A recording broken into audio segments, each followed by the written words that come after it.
nakakaranas ng pagsubok o bakit inaalaw ni Lord yung pagsubok sa buhay natin. Bakit po kaya?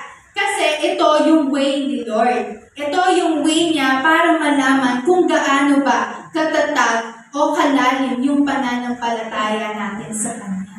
Gaano po ba? Sa commercial may tanong, saan naabot ang 20 pesos mo? O, diba? Sa commercial yon, yung corneto. Ngayon, pag si Lord, tinanong kanya, saan naabot o hanggang saan naabot ang pananampalataya mo? Yun. Yung bilang Kristiyano po, na nabanggit ko po na care group and youth radicals na being a Christian is hard. Kaya bilang Kristiyano po, hindi po tayo exempted sa suffering. Bilang Kristiyano, hindi po porket may relasyon ka na o may relasyon na tayo sa Panginoon ay hindi ka na makakaranas ng mga pagsubok sa buhay. Hindi po tayo exempted sa test. Pati sa test ng buhay, meron at meron. Iyan po ang gagamitin niya para mas patatagin at mas lumalim pa yung pananampalataya at pagtitiwala mo sa Kanya.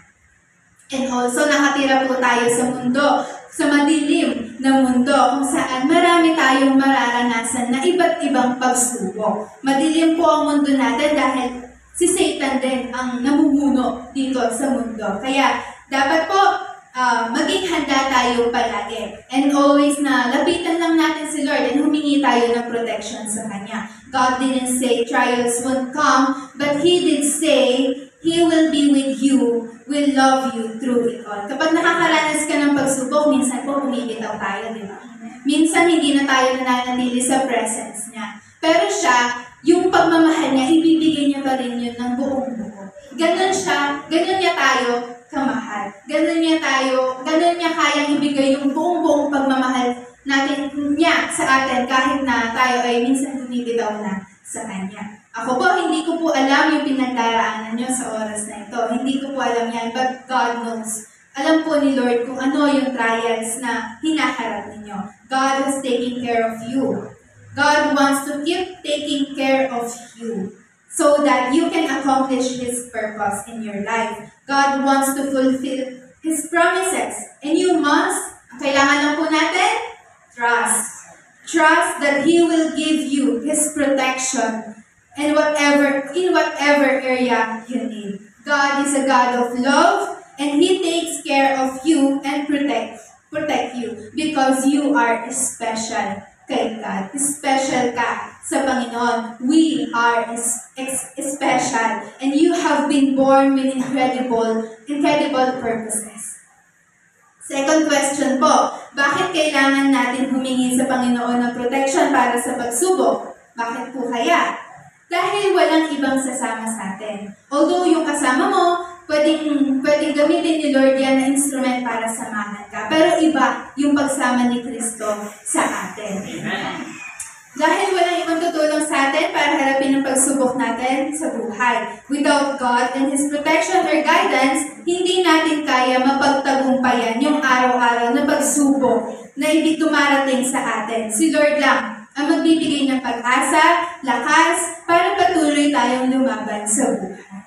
And sabi po dun sa scripture natin na Isaiah 43 verse 2, when you go through deep waters, I will be with you. So, may next pa po yan, pero itong sentence lang po yung i-highlight natin. So, yun po, wherever you go, I will be with you, sabi ni Lord. He is with us. Ngayon po, nandito po siya. So, He will protect us in the midst of it all. If you are going through a battle in your life, remember this po, tandaan po natin na hindi ka po nag-iisa. You are not alone. Amen. God gives you protection in the middle of your battle. Si Lord, bibigyan ka niya ng kalakasan or protection habang hinaharap mo yung pagsubok na ibinigay niya. Sabi po sa Santiago chapter 1 verse 2, mapalad ang taong nananatiling tapat at nagtitiis sa pagsubok. Ibig sabihin po, kailangan lang natin maging tapat para maging mapalad tayo sa harapan niya.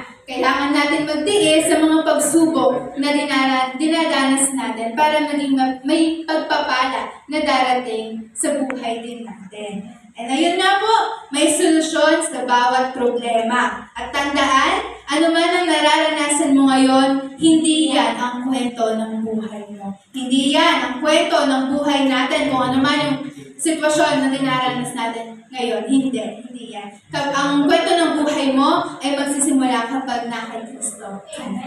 And number 3 po, last,